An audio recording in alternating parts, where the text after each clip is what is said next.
Well, I am back from my week-long vacation, and I will say for the first time, I think ever maybe, I was mostly unavailable. So I was at a meditation retreat for Dr. Joe Dispenza. If you haven't heard of him, feel free to look him up. It was really amazing, transformative week.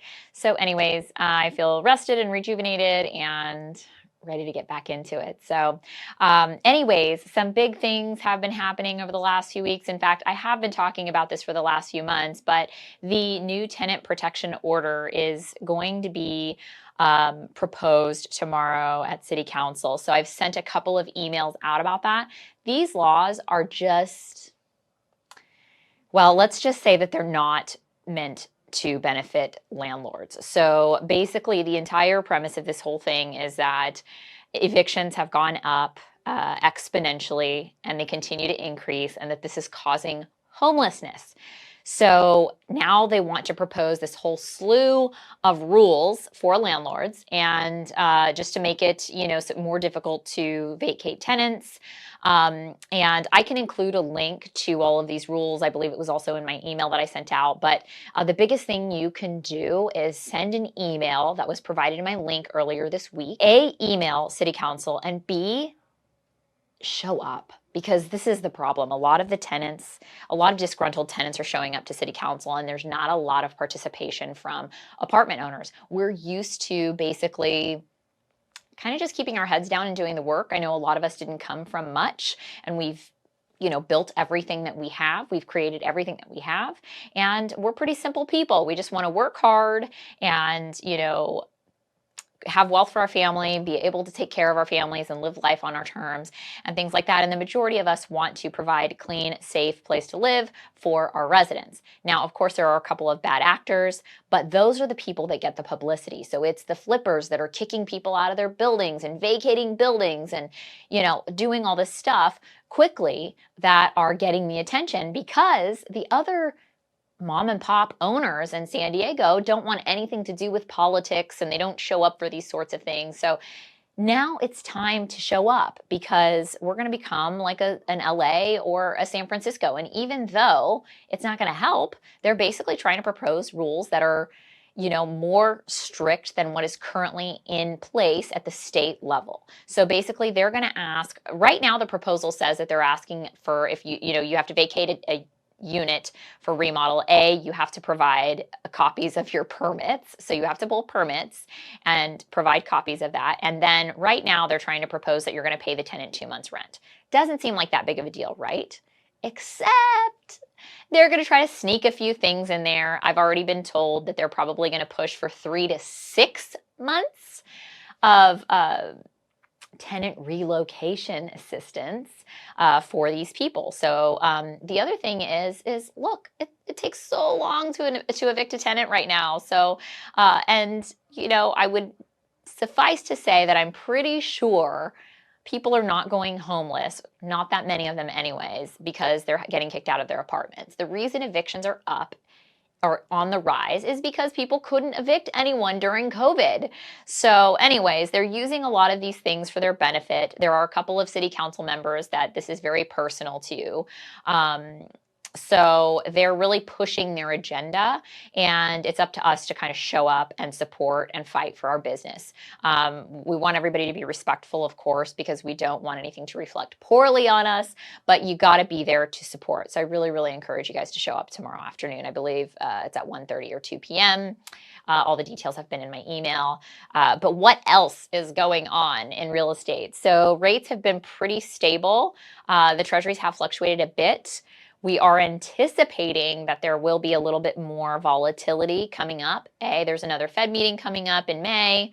And also it's earnings season. So a lot of different companies are basically announcing their quarter 1 results. And a lot of them, are expected to be down. That could cause some volatility in the market. And there's just been this really long, drawn out process of basically, the government admitting to the fact that we're actually in a recession. So as that stuff comes up, we are expecting more volatility. I am positive about rates overall. That just, that doesn't mean that there's not going to be some issues and some ups and some downs. So overall, I'm very positive about rates, and obviously all things come full circle. So just as the market's going down right now, it will turn around at some point. It's just when. A lot of economists and things are forecasting late 2023, possibly early 2024, but we've got a rocky road ahead of us for a little while longer. Now, one of the things that I wanted to cover, a lot of people are doing the ADU thing, right? So basically, in order to even cash flow on apartments these days, it seems like you've got to do an ADU or you've got to do some sort of something significant in order to make the deal worth buying. So in comes this opportunity for adding ADUs. On the residential side, they're experiencing some challenges with ADUs because Fannie and Freddie weren't wanting to finance those, and now apparently they will, but not if you've added more than one ADU. So and then valuations have been coming back just really all over the place. One appraiser on a residential 1 to 4 unit that's added an ADU or ADUs is valuing these significantly lower. So a lot of times. And it's very difficult to find a lender if you're adding more than one ADU, if you're keeping the property 1 to 4 units.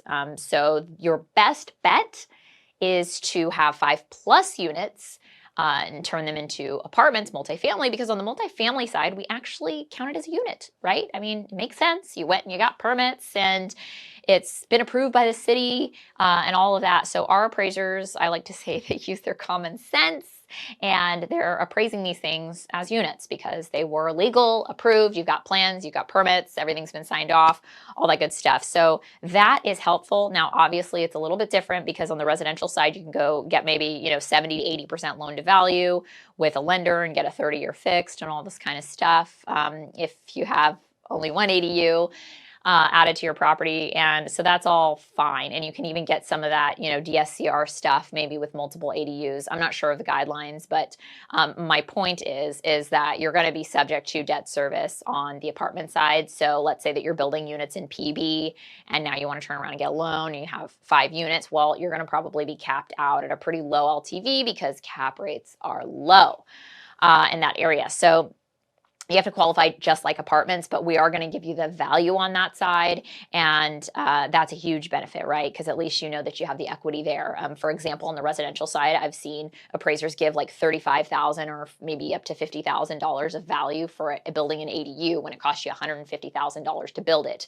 That doesn't make any sense, right? So you're not going to have that issue on the residential side or on the apartment side. So that's why I say that your goal, the best bet, the best value you're going to get is by getting this property to a 5+ unit building where you're going to actually be able to realize the value that you've added to the property. So that's where I'm seeing opportunities. Inventory is still extremely low right now in residential especially, but even on the multifamily side, we're seeing inventories down about 50% of what would be considered a normal market, and that hasn't really changed. I've seen a slight uptick in inventory, but it's nothing that's super noteworthy. So financing is still available. Lenders are being a little bit more conservative these days, but for the right deals, we're still getting decent rates. So rates are anywhere from like the mid to high 5s, depending on the loan amount and the location and everything. So you'll see my rates below. If you have any other scenarios, any properties you want me to look at, feel free to reach out. I'm always happy to underwrite the numbers and I can do it really fast too. So anyways, thank you so much for listening today. I do really appreciate all the feedback I get about, how much you're enjoying the videos. So I really appreciate it. If there's anything else that you have questions on, anything that you want me to cover, please do let me know and I can always cover it next week or in future videos. Thanks so much.